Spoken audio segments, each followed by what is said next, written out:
I always begin this story with a simple question. When humanity first rose into the sky, could it have imagined that one day battles would unfold there, not between birds, but between machines made of metal, fire, and fear? The early 20th century was an age of romantics and fanatics of technological progress. In Paris, people still bought postcards of smiling aviators posing beside their biplanes, as if these contraptions were playful toys. In evening balls, fashionable ladies quoted Verlaine, while engineers in cafes debated the future of aviation. It will open the world to travel. It will unite continents. But less than a decade later, the sky would turn into a place where death had its own engine and its own serial number. In 1914, war in Europe lifted itself above the ground. For the first time, it gained a third dimension, the vertical one. History will never forget the moment when tiny winged specks appeared above the front lines, the first reconnaissance planes. At the start of the Great War, the sky remained relatively innocent. Aviation was still viewed as a curiosity, an engineering novelty. French Farmans and German Taubes flew slowly, unarmed, their mission purely observational, to look down, to report where enemy guns stood, where columns moved. It seemed that war and sky would remain separate realms. But humanity knows no boundaries. If someone can see the enemy from above, the enemy will inevitably want to shoot him down. Thus was born the concept of air warfare. In August 1914, the Germans first used aircraft to correct artillery fire near Liège. That same month, a French crew attempted to attack the enemy by hand, dropping steel rods and nuts from the cockpit. It looked comical. Yet inside this comedy, the seeds of a new age were already ripening. By the end of the year, all sides understood the air itself was a weapon. Attempts began to shoot at enemy reconnaissance planes with pistols and carbines. Soon someone had the idea to mount a machine gun, first awkwardly on the side, then through the propeller with a synchronizer. Thus, the fighter aircraft was born. Its purpose simple and terrifying: to rule the sky. The first true aerial victory took place on October 5, 1914, when a French Voisin under Joseph Franz shot down a German aviatik. It was the moment the world shifted from aerial romance to aerial killing. By 1915, a silhouette appeared over the front that would change the imagination of war forever: the Fokker Eindecker. Its synchronized machine gun fired through the propeller arc, granting Germany temporary dominance in the air. For months, enemy aviators were shot down by the dozens. Soldiers on the ground called it the harvest of death in the sky. The French responded by creating their own aces: Guynemer, Nungesser. The British had Albert Ball. The fighter pilot became a newspaper hero, a knight of a new era. Yet like every knightly myth, this one carried both brilliance and tragedy. By 1916, they fell from the sky by the hundreds, burned alive, torn apart by bullets, vanishing into clouds that returned only with a trail of smoke. Meanwhile, the sky became a laboratory of experiments. Over the front appeared observation balloons, huge tethered gas bags from which officers directed artillery. They were guarded by machine guns and aerial patrols. For fighter pilots, these balloons were both tempting targets and deadly traps. Beneath them hung steel cables, and around them spread barrage balloon defenses, a forest of wires capable of slicing wings apart. Pilots called them the Iron Woods. Flying over the front, one could see a strange dual reality. Below, the ground, the serpentine trenches. Above, another front made of string and floating mines. War gained two layers, subterranean and celestial. In these years, a new terror emerged, the terror of falling. Pilots had no parachutes. Command believed they undermined morale. When a plane caught fire, a pilot had two options: burn or jump. Witnesses wrote that on clear days one could sometimes see a solitary dark speck descending slowly, a pilot choosing air over flames. Air warfare turned the sky into a mirror of human ambition. It wasn't just engines that clashed there, but ideologies of progress itself. Europe, which only yesterday had believed in the brotherhood of nations and science as a path to peace, now looked upward and saw its own inventions killing each other. By 1917, the war reached its aerial climax. Night raids on cities began. London, Paris, Venice all felt for the first time what it meant to have a war without front lines. German Zeppelin airships drifted silently above rooftops before dropping bombs. They glided high, their shadows sliding across the moonlit sky, while the people below could only watch as fire fell. After the first Zeppelin raid on London in 1915, British newspapers wrote, "The enemy has come from the sky." It was a moment of psychological rupture, the first time civilians realized that they too were targets. Thus was born the concept of total war. Not only the soldier, but the child in a cradle was now within reach. And yet there was something magnificent within the horror. Aviators, like chemists on the ground or sailors in the depths, made death beautiful. And that was perhaps its most dangerous betrayal. A different sky awaits ahead, a night sky filled with searchlights and explosions, a sky in which cities, not soldiers, become primary targets. If the early years of air warfare were an age of pioneers, reckless, romantic, almost naive, then the second phase became something far darker. By 1916-1917, the sky over Europe dimmed. It no longer shimmered with the excitement of invention. Instead, it vibrated with the heavy pulse of engines, the sweep of searchlights, and the distant thump of explosions. The air had become a theater where nations tested not only technology, but fear itself. It was in this twilight that the night sky emerged as a new kind of battlefield, one without contours, where black silhouettes drifted like predators hunting in the void. Night flying had once been a miracle. By the middle of the war, it had become a necessity. The Great War taught humanity that darkness no longer promised safety. Paris learned this truth first. London learned it last. When German Zeppelins first glided above Europe's capitals, they accomplished something even poison gas could not. They broke the psychological contract between civilian life and the battlefield. The idea that the front could come to you, into your bedroom, to your window, was something entirely new. It violated the oldest assumption of war, that armies fought armies, and that civilians belonged to another world. But now the child in a cradle was as vulnerable as the soldier in a trench.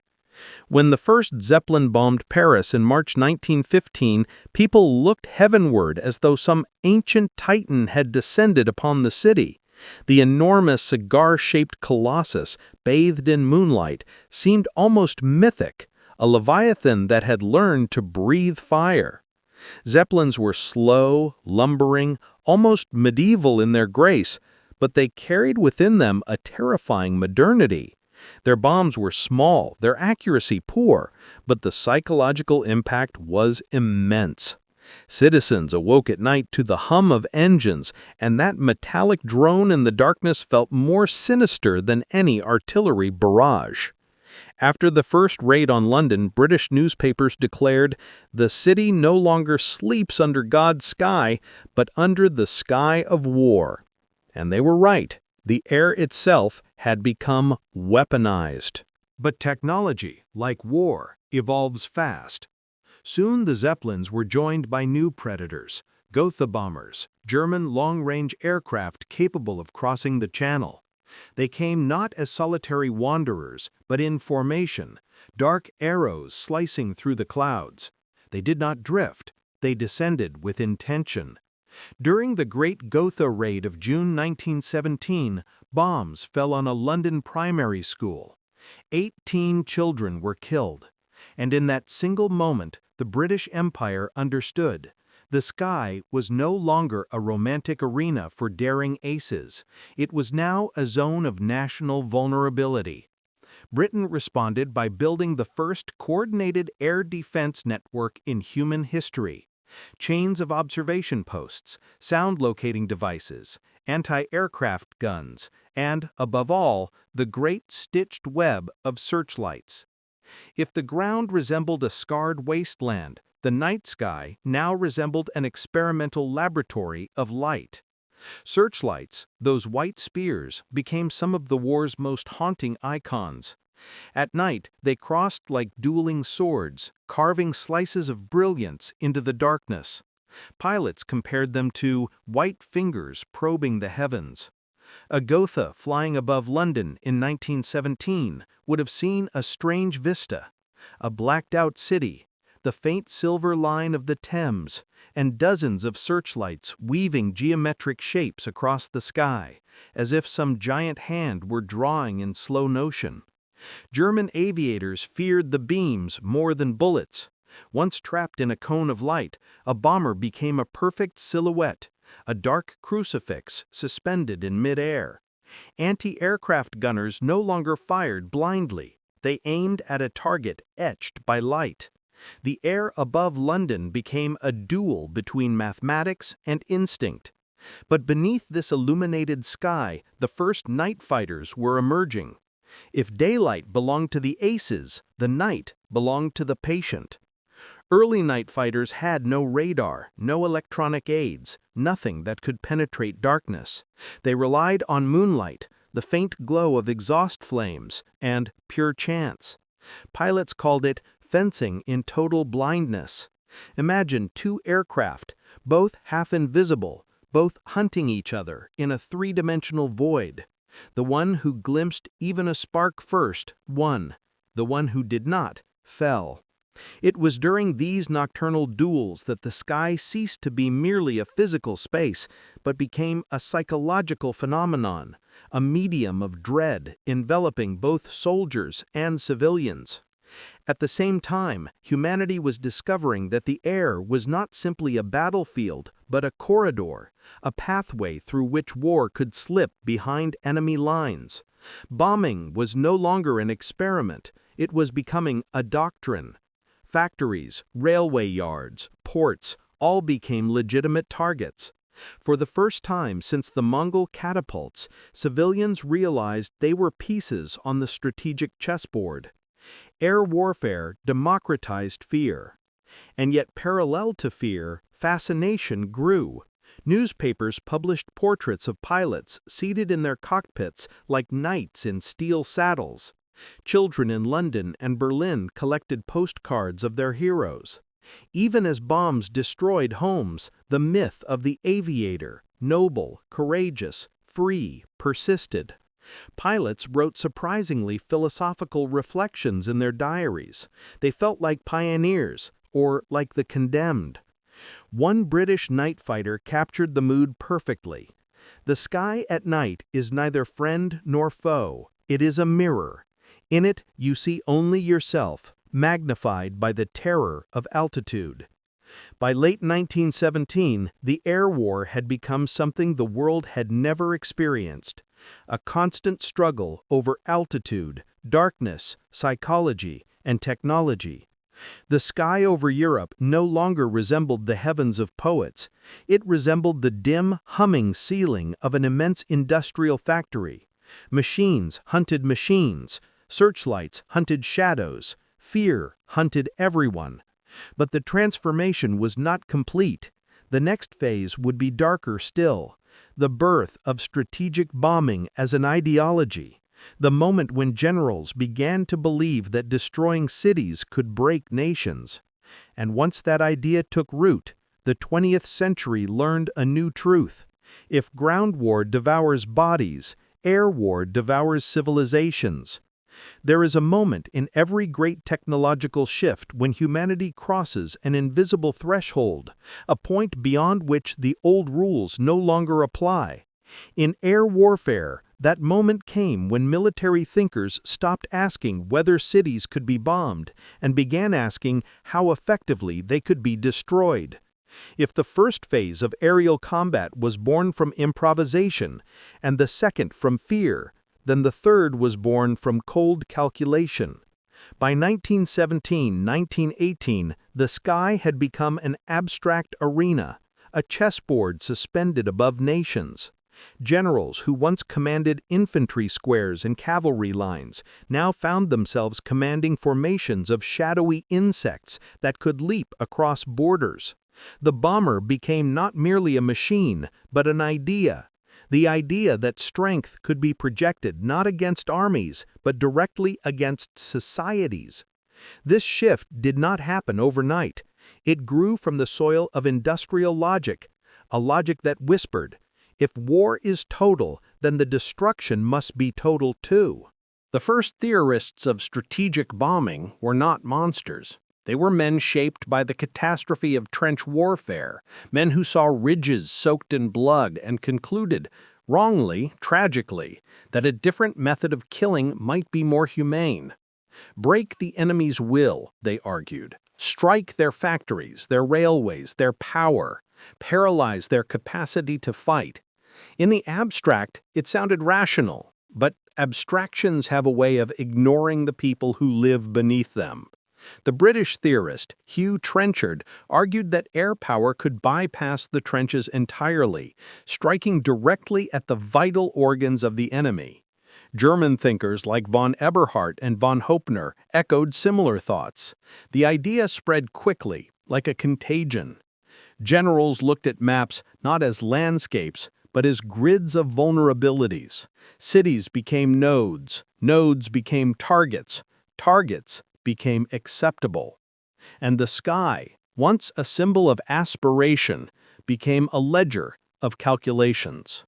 One has to imagine the experience of those who first witnessed this transformation.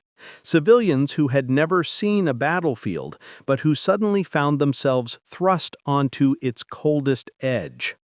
Londoners, when the Gothas came, did not see themselves as soldiers, but the bombs did not care about distinctions.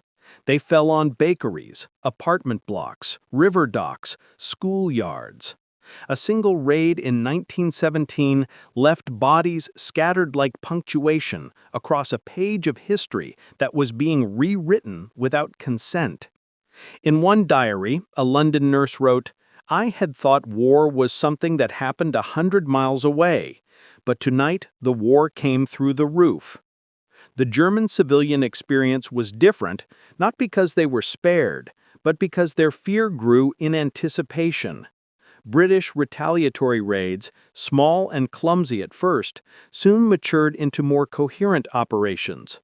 When British bombers struck Mannheim and Friedrichshafen, Germany felt for the first time the tremor of responsibility for the machine it had helped unleash.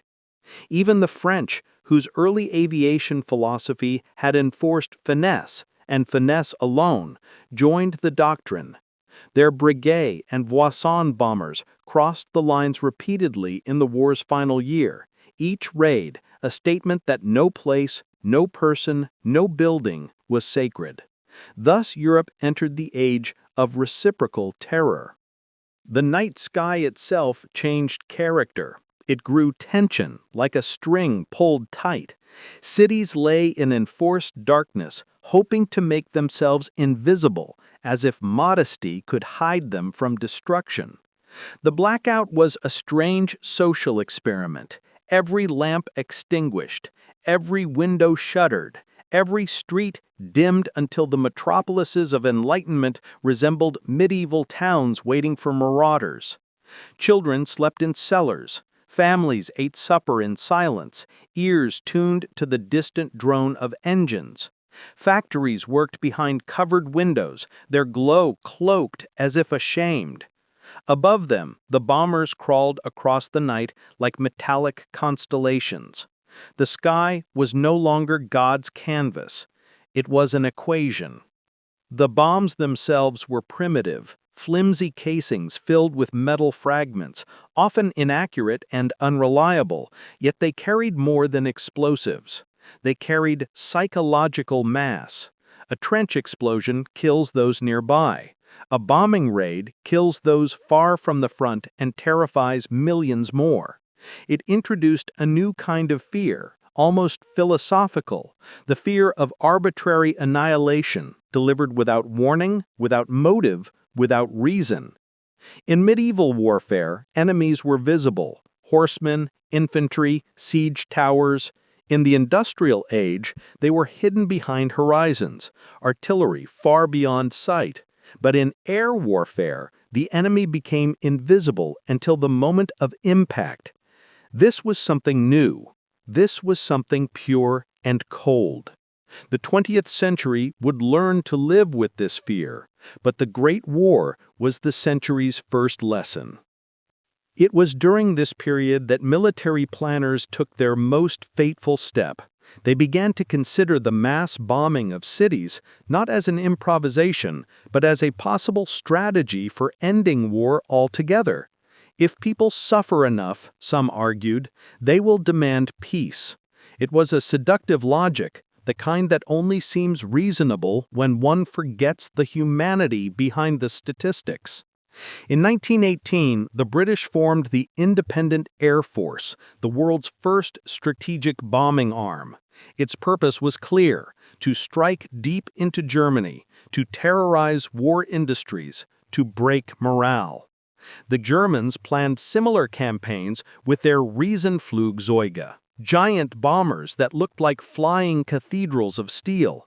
The idea was intoxicating: end the war by suffocating the enemy's will from above. But ideas, once liberated, cannot be easily caged. There is an irony here, a bitter one. Even as these doctrines evolved, the war was nearing its end. The 100 Days Offensive, the collapse of the German lines, the armistice, all unfolded before strategic bombing could prove decisive. Yet the doctrine endured. It survived the peace. It seeped into the minds of future generals. It sat quietly in the back rooms of military academies, waiting. In the post-war years, the Weimar Republic studied these ideas obsessively. Britain and France debated them with a mixture of fascination and unease. The United States, untouched by aerial terror in 1914-18, embraced them with evangelical conviction. Thus, the Great War became not only the birthplace of air combat, but also the seedbed of everything that air power would become in the century that followed. And in that seed already lay the dark blossom of future wars: Rotterdam, Guernica, Warsaw, London, Hamburg, Dresden, Tokyo, Hiroshima. The doctrine was young in 1918, but it was alive. And it was hungry. Yet before this doctrine could mature, the war turned toward its final year, a year in which the air war would fuse with the ground war into a single, brutal organism. For in 1918, the skies over Europe were no longer simply a battlefield. They were the nervous system of the conflict, a system pulsing with reconnaissance, disruption, bombing, counterbombing, and a new kind of mechanized vision. And it was here, above the trenches of Picardy and Flanders, that humanity witnessed the next transformation, the fusion of air power with the massive ground offensives that would bring the Great War to its breaking point. By 1918, the war no longer separated its elements. Sky and earth, once distinct arenas, melted into a single organism of violence. The trenches below and the heavens above became intertwined nerves of the same monstrous body, twitching, bleeding, reacting. If earlier the air war had been a separate drama of duels, raids, and experiments, then in 1918 it became the bloodstream of the conflict itself. The final year of the Great War was a storm, and the air learned to strike with the precision and savagery of that storm.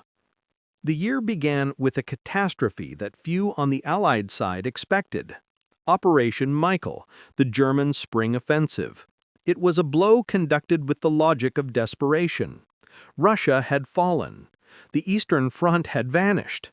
Germany, suddenly freed from a two-front war, transferred nearly 1 million men westward.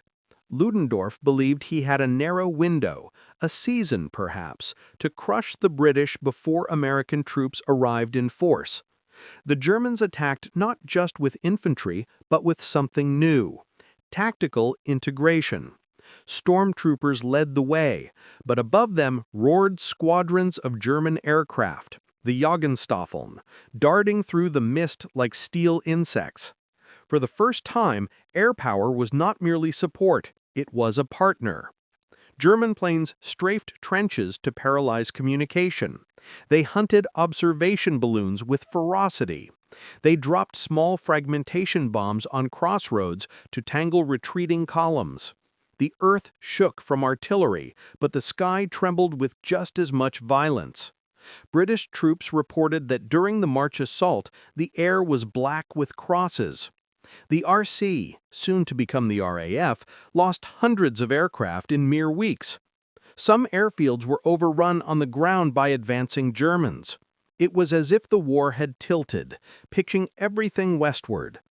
And yet, even as the German tide surged, a subtle reversal was beginning. For while Germany could mass troops, it could not mass time. The clock had turned against it. Behind the lines, American squadrons were arriving, raw, inexperienced, but numerous. French factories were still producing engines at a pace Germany could not match. And the RAF was learning a new form of discipline, replacing the chivalric ethos of earlier years with something colder, more methodical. By late spring, the Allies were reclaiming the sky by sheer momentum. Air war is an economy. Whoever invests more steel, more fuel, more pilots ultimately wins altitude. In April, the Royal Air Force was officially born, the first independent air force in the world. Its creation was symbolic. Nations now believed air power was so essential that it required autonomy. The sky had become sovereign.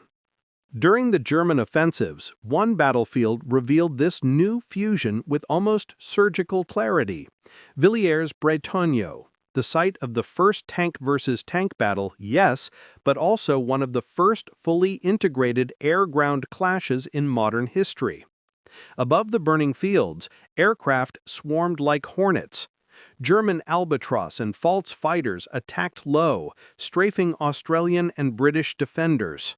British Sopwith Camels dropped tiny bombs onto German infantry assembling for renewed pushes. Observation planes hovered at the very edge of safety, calling out targets like eyes embedded in the sky. The air war was no longer a duel between gentlemen. It was now a systolic pulse of the army, pumping information downward and destruction upward. One Australian officer wrote, "The earth no longer speaks without the sky answering, and the sky no longer moves without the earth trembling." He was not wrong. If Operation Michael was a violent sunrise, Amiens was noon, bright, merciless, decisive. August 8, 1918. Ludendorff would call it the Black Day of the German army. Not because the Germans lacked courage, but because the Allies displayed something terrifying: true combined arms warfare. Tanks, infantry, artillery, and aviation moved like parts of one organism. It was the prototype of a doctrine that would dominate the next World War, a doctrine born not in 1939, but here, in the battered wheat fields near Amiens. Before dawn, the air above the Allied lines vibrated with the engines of nearly 2,000 aircraft. British DH-9 bombers, French Breguet 14s, and newly operational American squadrons swarmed skyward. As the creeping barrage advanced, Allied tanks rolled behind it, and above them in a perfect tier flew air cover. Fighters dove in on machine gun nests seconds before tanks reached them.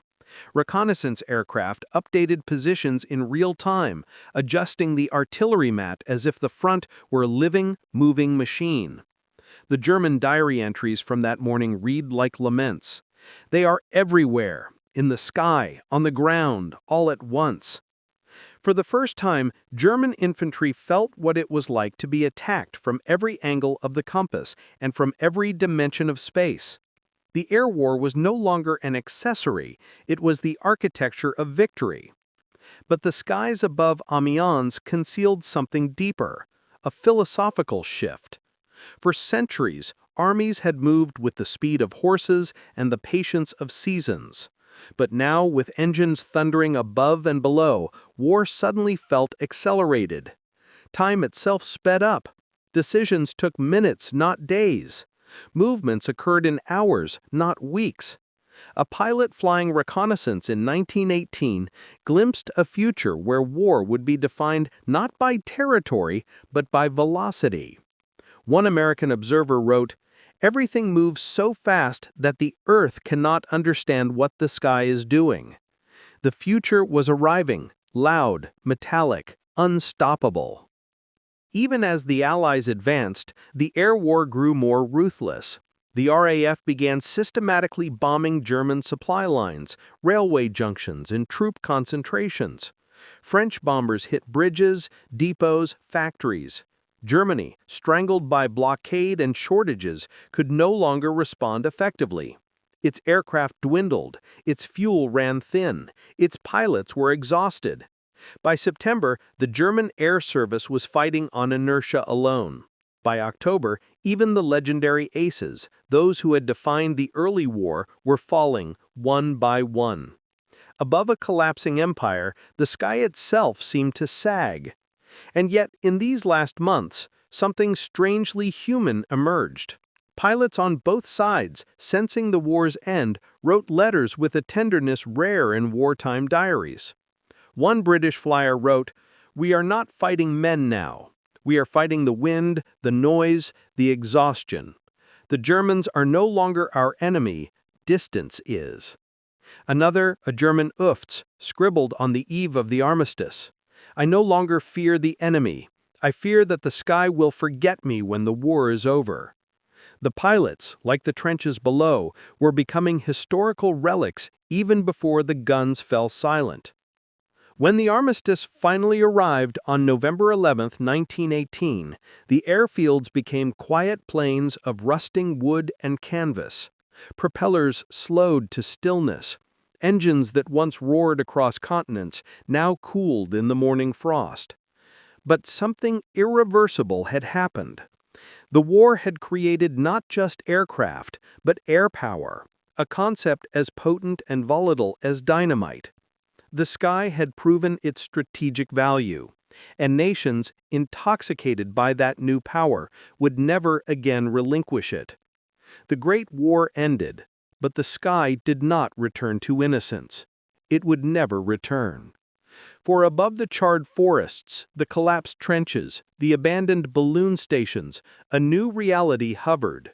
That war had found its second home, a domain where borders are meaningless, where height is strength, and where the next conflict would not begin on land or sea, but in the thin blue air. History has a peculiar habit.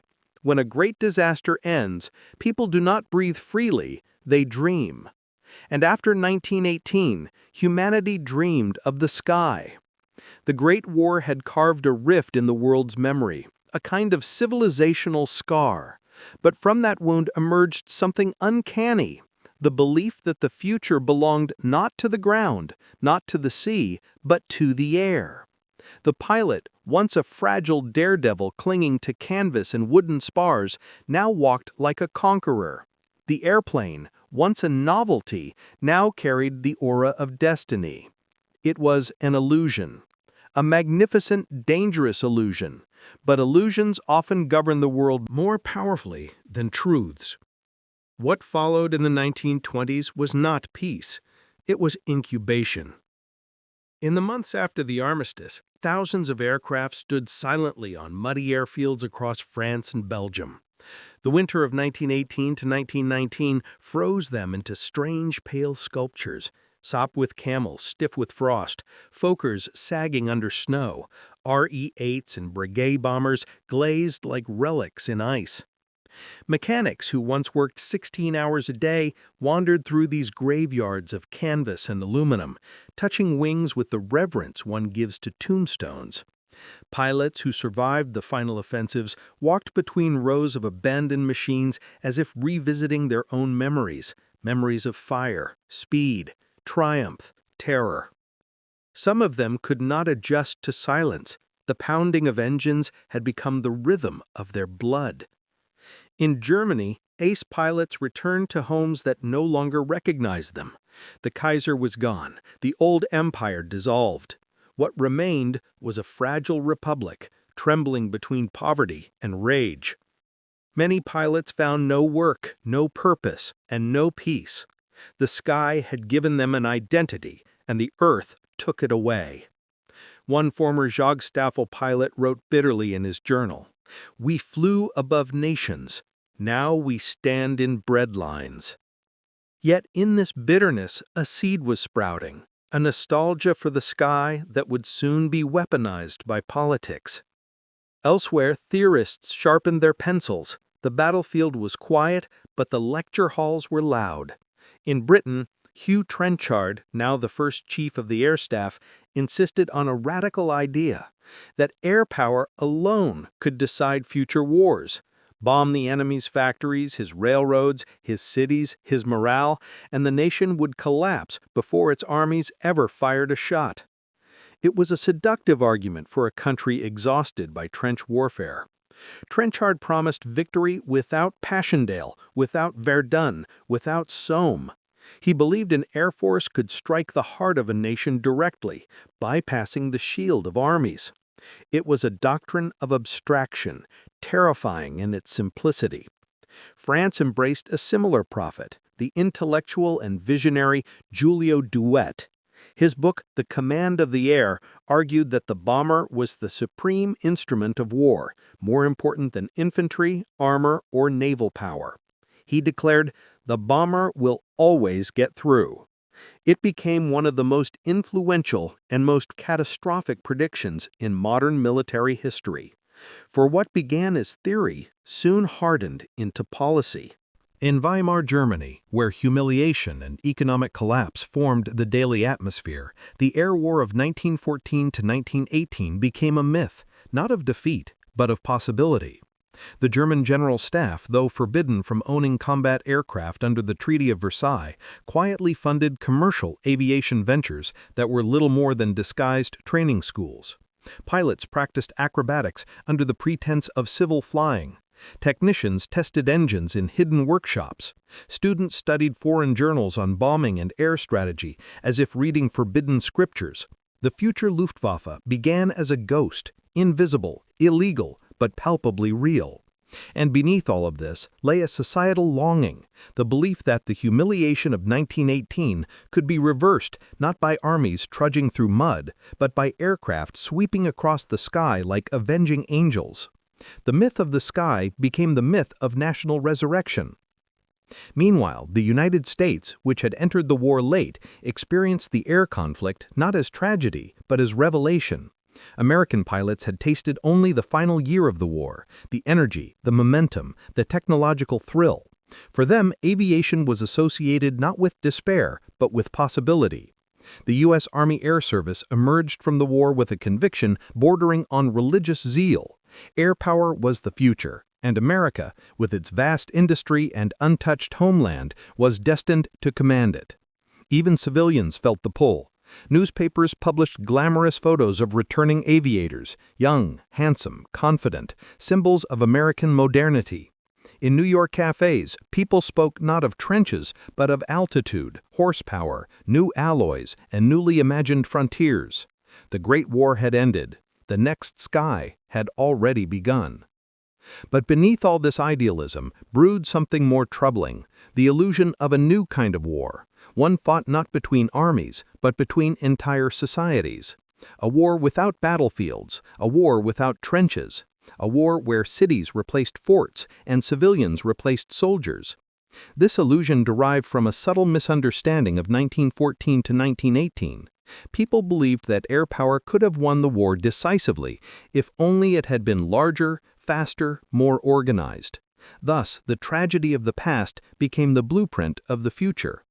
If the last war did not defeat the enemy fast enough, the next war, they believed, would do so within weeks before infantry even mobilized. The dream was intoxicating and dangerous. Meanwhile, in the shadows, amidst social revolutions and economic despair, another transformation was underway, a cultural one. Artists painted the sky as a fractured metallic place. Poets wrote of machines with souls. Philosophers compared the airplane to a symbol of modernity, a bridge between man and gods. Marinetti celebrated speed and violence in the futurist manifestos. Gropius envisioned a world shaped by aviation and geometry. Wyndham Lewis and Paul Nash painted landscapes where machines devoured nature. The airplane ceased to be a machine. It became a metaphor for modernity, for ambition, for total war. Society was being prepared, gently, subtly, to accept the sky not as a sanctuary, but as a battlefield. And then there were the veterans, the silent carriers of the future storm. Some returned broken, unable to sleep without hearing engines in the dark. Others returned restless, craving the altitude that had once lifted them above the misery of the earth. Some wrote memoirs, glorifying the nightly duels of the Great War. Others taught in flight schools. A few enlisted in political movements that promised to restore aviation to its rightful place at the heart of national pride. The sky offered them meaning when the earth offered none. In this mixture of pride, resentment, idealism, fear, technological euphoria, and historical misinterpretation, the blueprint of the next war was already taking shape. But the world did not yet understand it. It did not understand that the ideas Trenchard and Duhet sketched on paper would one day be carved into the firestorms over Guernica, Warsaw, London, Hamburg, Tokyo. It did not understand that the ghosts of 1918 were silently assembling the arsenals of 1939. It did not understand that the sky, once a place of doves, was becoming a kingdom of iron. The illusion of air power supremacy, seductive, elegant, catastrophic, was blooming, and soon that illusion would demand a reckoning. There comes a moment in every conflict when its weapons cease to be experiments and become instruments. For the air war of the Great War, that moment was 1917. By then, the sky over Europe had hardened. It no longer resembled the frontier of pioneers. It had become an industrial battlefield, a place where technology, fear, exhaustion, and genius collided in every cubic meter of air. The pilots who rose into that sky knew one truth. The war on the ground had stalled, so the war above must break free. And so the air war transformed, not by chance, but by desperation. 1917 opened with a kind of aerial fever. New engines, new machine guns, new tactics. Nations poured their last strength into conquering a dimension they barely understood. The British brought the XIII and the Sopwith Camel, temperamental, deadly machines that punished the inexperienced and rewarded the bold. The French fielded the SPAD 7 and 13, flying spears built around strong Hispano-Suiza engines. Germany, whose air service had once ruled the sky under the banner of the Fokker Scourge, now fought for survival, developing the Albatros D3, the D5, and eventually the Fokker Dr.I, the triplane, beloved by Manfred von Richthofen. It was not a battle of romance anymore. It was a battle of industry. Planes were no longer wooden skeletons, tied together with optimism and linen. They were steel engines, with wings attached. And the sky felt it. The pilots felt something else as well, the pressure of death, tightening like altitude around the lungs. In 1915 and 1916, aerial duels often involved hesitation, even a shred of chivalry. By 1917, mercy had vanished. Machine guns had synchronized firing, tactics had matured, survival demanded ruthlessness. Spring 1917, remembered by the British as Bloody April, became the clearest sign of this change. The Royal Flying Corps, supporting the Arras offensive, flew outdated machines, BE-2s and FE-2s, into skies dominated by the Albatros fighters of Jagdgeschwader I, the Flying Circus. The result was slaughter. The RFC lost more than 300 aircraft in a month. Pilots lasted an average of 9 days. Yet the survivors did not break. The horror forged them. A British lieutenant wrote after watching a friend fall in flames, "We have no choice but to go back up. The ground is already lost to despair, only the sky remains to redeem us." That sentence captured the essence of the air war in 1917, a doomed struggle that felt sacred. Balloon busting, once a reckless stunt, became a science. Observation balloons were now the nervous system of the front. Destroying them meant blinding the enemy. But they were guarded by machine guns, anti-aircraft batteries, patrolling fighters, and above all, the dreadful barrage balloon defenses, an invisible forest of cables ready to tear wings apart. Pilots called those zones death gardens. Yet men volunteered anyway, because to destroy a balloon was to protect thousands below. French ace Georges Guillemer once wrote, "It is not the balloon that terrifies, it is the sky around it." He died before the end of the year, lost, not found. By 1918, the air war had merged with the ground war into a single, synchronized organism. It was no longer a duel of lone knights. It was a vast, coordinated system of machines and men, all bound by the same invisible wind. The German spring offensive, the final gamble of a nation stretched to breaking, showcased this new reality. Low-flying German aircraft strafed trenches, shredded barbed wire, and disrupted communications. British and French fighters responded immediately, fighting so close to the ground that infantrymen could see their faces twisted in effort. From above, the battlefield looked like a chessboard of smoke. From below, the sky looked like a burning ceiling. The level of integration was unprecedented. Reconnaissance planes spotted breakthroughs. Artillery aircraft adjusted fire in real time. Fighters protected ground troops. Bombers hit supply lines in crossroads. Balloon observers relayed urgent corrections. The war had become a storm, and the sky was at its center. Meanwhile, night bombing became a discipline of its own. Zeppelins, once symbols of German pride, were now hunted into extinction by new defensive measures. But heavier than air bombers took their place: German Gothas, Handley Pages, French Breguet. Cities could now be struck not by floating giants, but by roaring engines under cover of darkness. Searchlights and anti-aircraft guns threaded the sky with white and red geometry. Pilots navigated by moonlight and instinct alone. A German pilot described night bombing as flying through ink, guided only by the trembling of the machine. Night in 1918 was not peaceful. It was a stage for shadows and flame. But nothing defined the final phase of the air war more than exhaustion. Pilots were not machines, yet they lived as if they were. Many flew 3, 4, even 5 missions a day. Some aged 10 years between spring and autumn. Others simply faded, not shot down, but drained. The war demanded everything. The sky demanded more. In the summer of 1918, ace René Fonck wrote, "We do not fight for victory anymore. We fight because the sky will not let us stop." And then, suddenly, it stopped. When the armistice came on November 11, 1918, the engines fell silent.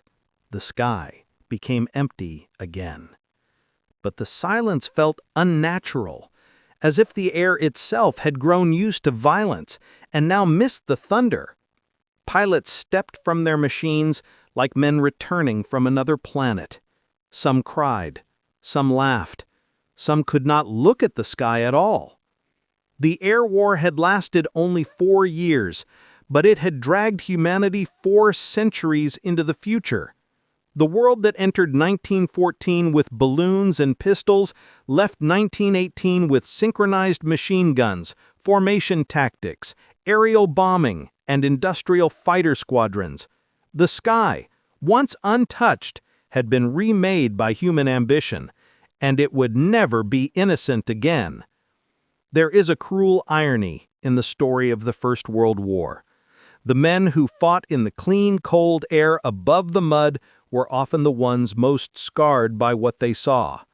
The infantry lived in the earth, the artillery lived in thunder, but the aviators lived between worlds, too high to belong to the living, too mortal to join the sky. If the earlier chapters described the machines and the battles, then this chapter belongs to the hearts that beat behind every engine.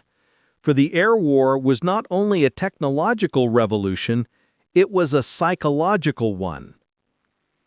The first aviators of 1914 entered the war with a kind of naive heroism. They were explorers of the vertical frontier, riding fragile frames woven from wood and linen. In their minds, flight was still a form of poetry, but the war wrote a different poem. At first, pilots felt exhilaration, the freedom of altitude, the silence above the guns, the illusion of control. They described flight with metaphors of birds, angels, liberation.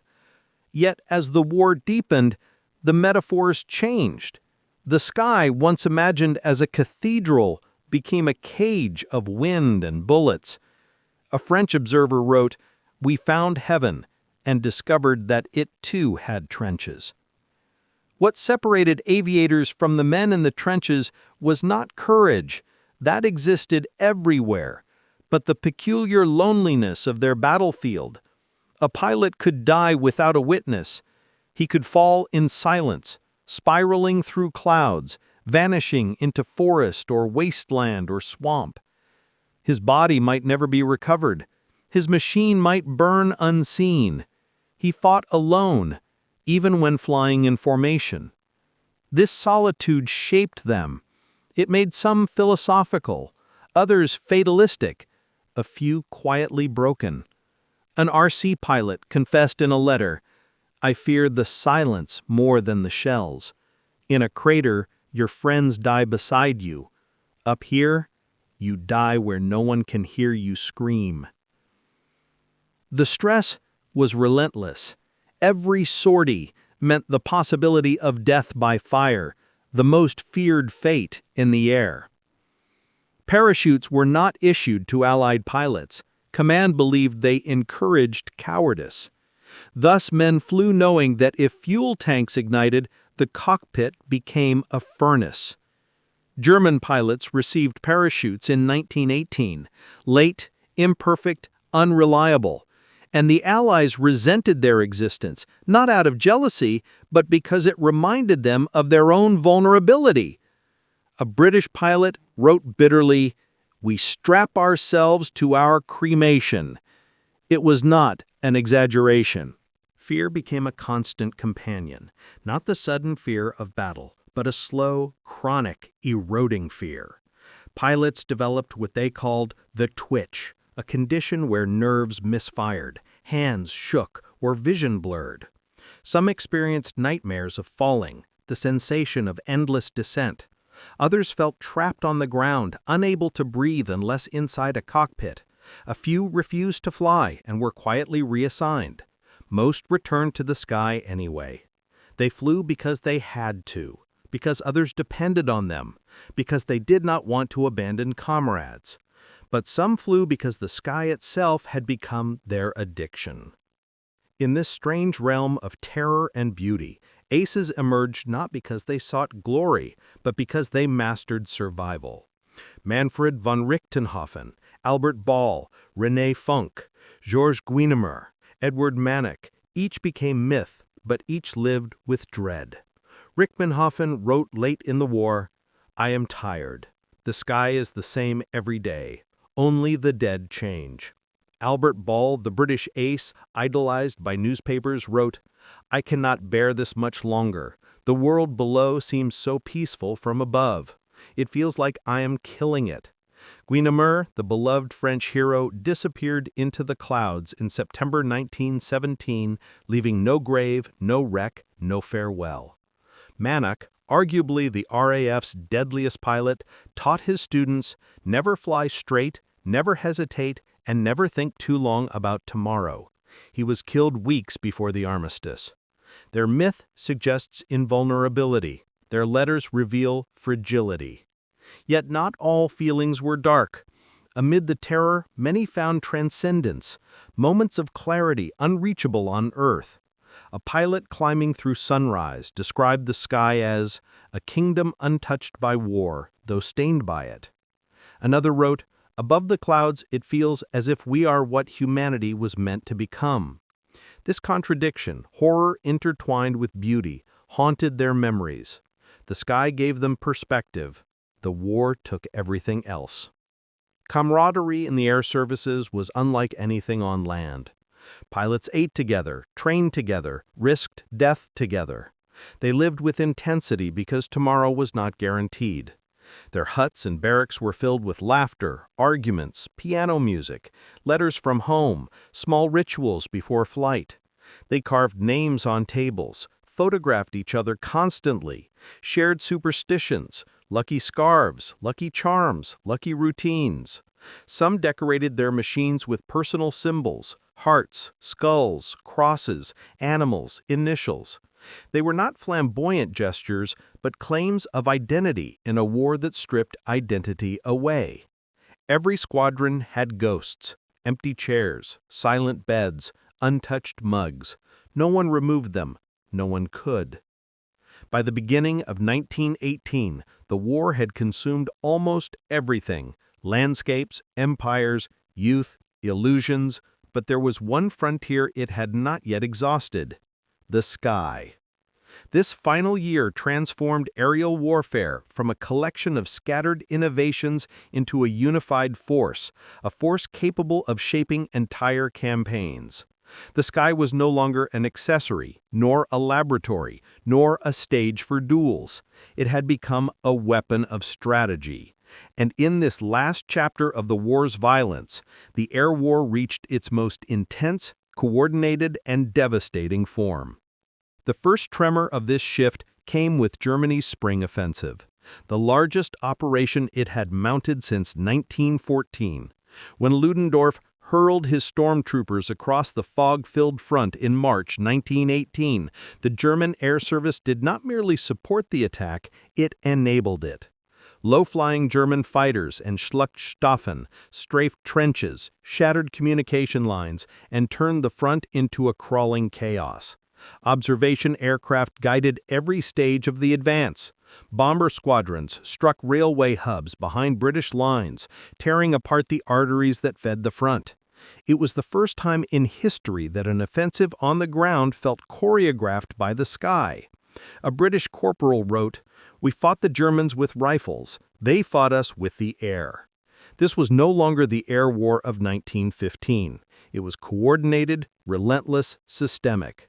But the German offensive carried within it a paradox.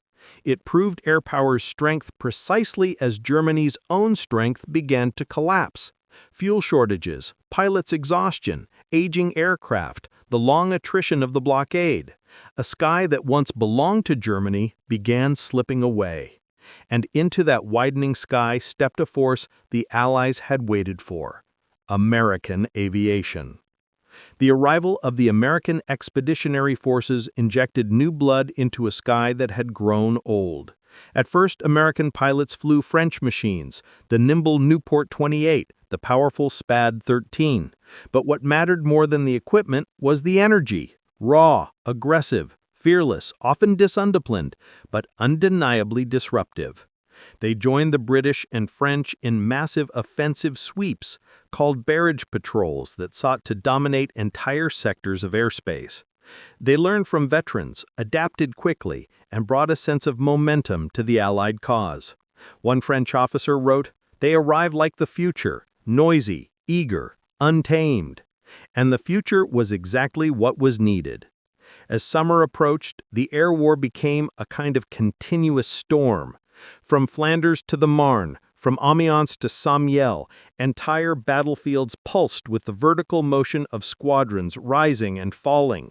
The Battle of Amiens in August 1918, often called the beginning of the end, was the clearest example of the sky's new dominion.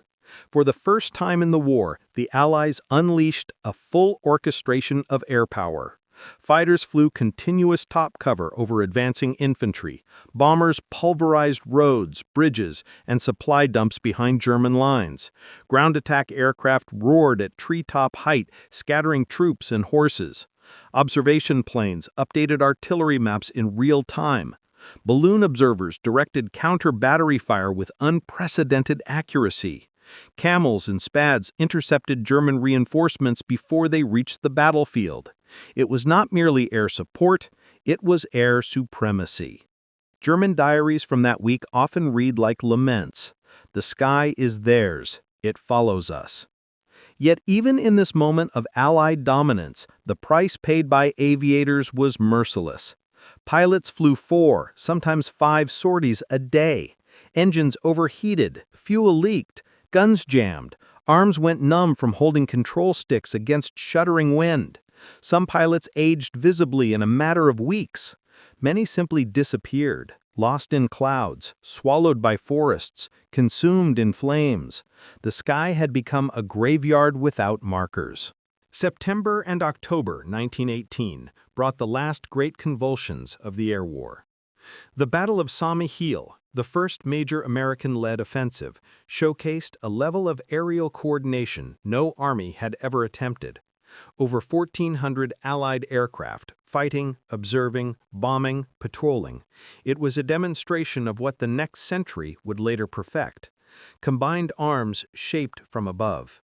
3 weeks later, at the Meuse-Argonne, the largest air operation of the entire war erupted. German pilots, exhausted and outnumbered, fought with desperate brilliance. Allied pilots, energized and ambitious, pushed relentlessly. The sky shook with duels, formations, spirals of tracer fire, collapsing wings, burning engines. Planes fell so often that infantrymen began referring to them as fallen angels. A German sergeant near Cunel wrote, "The heavens are sick, they spit fire." And then, abruptly, the crescendo weakened. By November, German squadrons were shells of their former selves. Fuel was rationed, engines misfired. Pilots were down to their last reserves of strength. The Allies prepared for another great aerial thrust. It never came, because the war ended first. At 11 a.m. on November 11, 1918, the guns fell silent. And for the first time in 4 years, the sky over Europe became quiet. No engines, no gunfire, no flames, only wind. Pilots sat on their wings, staring at the air as if waiting for something to appear, an enemy, a friend, a purpose. But the sky remained empty. The war had ended not with a final aerial victory, but with a kind of stunned absence. The machines settled, the pilots exhaled, the world took its first breath of peace. But the sky was not the same sky that existed before 1914. It had been forged, scorched, redefined.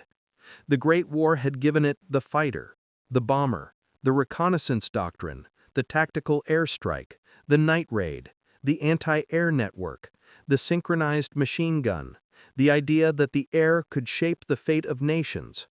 These inventions were not ornaments, they were seeds.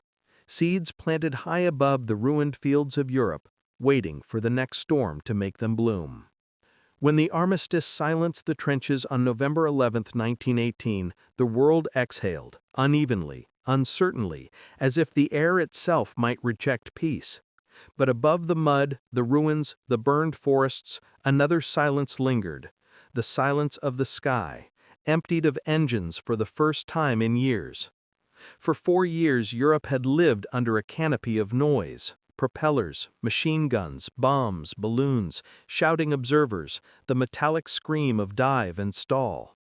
Now the heavens were blank again, yet they were not innocent. They would never be innocent again. This was the final legacy of the Great War, Humanity had taught the sky to remember violence. In those first quiet weeks, the pilots returned to Earth like ghosts unsure where they belonged. Some were greeted as heroes, some slipped into anonymity, some wandered, restless, nostalgic, unable to fit into a world that felt too slow, too grounded. The infantry had their trenches to explain their trauma. The artillerymen had their deafness.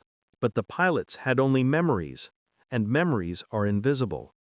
A French aviator wrote, "The sky was my home. Now it is a place I can no longer enter. I do not know where my life now resides." Their wounds were not on their bodies, they were in altitude. Nations, exhausted by loss, tried to make sense of what the air war had meant. In Britain, the Royal Air Force remained proudly independent, a symbol that something new had been born. In France, airfields lay full of grounded Spads, lined like museum relics along muddy runways. In Germany, aviators stepped into a nation that had collapsed beneath them, their once proud air service dissolved by treaty and humiliation. The sky had shown them glory, history showed them consequences. Yet beneath all the mourning and demobilization, the war had reshaped humanity's relationship with altitude. Before 1914, flight was a novelty. After 1918, it was destiny. People who had never seen an airplane before the war now saw the world through its logic. Distance felt smaller, borders felt thinner. The earth seemed less dominant. Even rural villagers, who once viewed the sky as a place for clouds and God, had learned to scan it for danger, to distinguish the rumble of friendly aircraft from hostile ones, to interpret the geometry of contrails and shadows. Children drew airplanes in their notebooks. Newspapers published photographs of aces like demigods. The idea of the sky changed, from myth to geography, from mystery to arena, a transformation irreversible and profound. But the legacy was not merely technological or cultural, it was psychological. The Great War had revealed a terrible truth. If the sky can be used for observation, it can be used for killing. If for killing, then for terror. If for terror, then for domination. The air war began as reconnaissance. It ended as strategy.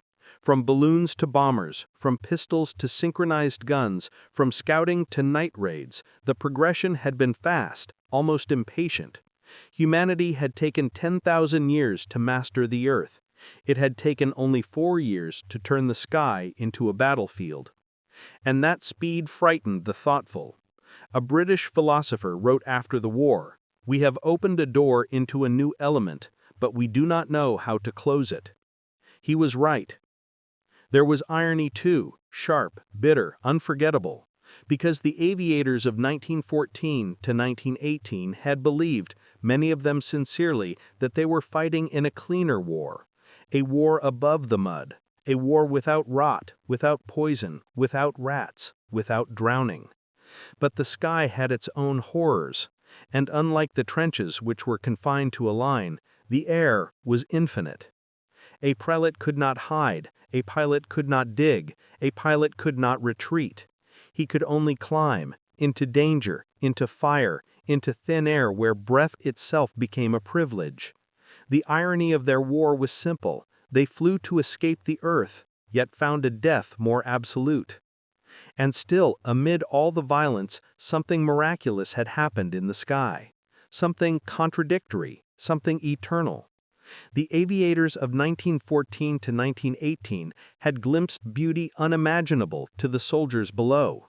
Sunlight breaking across cloud tops, dawn blooming in layers of gold and ash, moonlit wings above a sleeping front, silence so pure it felt like absolution. It was this tension, this coexistence of magnificence and horror that defined the air war's soul. One pilot wrote on the eve of the armistice, "I have lived in 2 worlds, one was hell, the other was heaven, and the same wings carried me between them." That sentence became the epitaph of his generation. By 1919, the world had begun to rebuild, factories reopened, trams moved again, cities swept away rubble, farmers reclaimed churned earth. The sky watched in quiet stillness, but something lingered above, not smoke, not wreckage, but knowledge. Knowledge of what altitude could do, knowledge of what engines could unleash, knowledge that the next war, if it came, would begin not in the trenches but in the clouds. This was the final irony of the Great War's air revolution. The very machines built to break stalemate had broken a boundary instead. The boundary between earth and sky. The boundary between war and apocalypse. The boundary between the world that was and the world that would come. And so the air war of the First World War ends, not with a final dogfight, nor with a final bombing raid, but with a question. Now that humanity had mastered the sky, what would it become? In 1918, no one knew the answer. But the sky did. Because once the heavens have been taught violence, they do not forget it. And once mankind has tasted altitude, he is never satisfied with peace on the ground. The Great War ended. The sky did not. End of the story.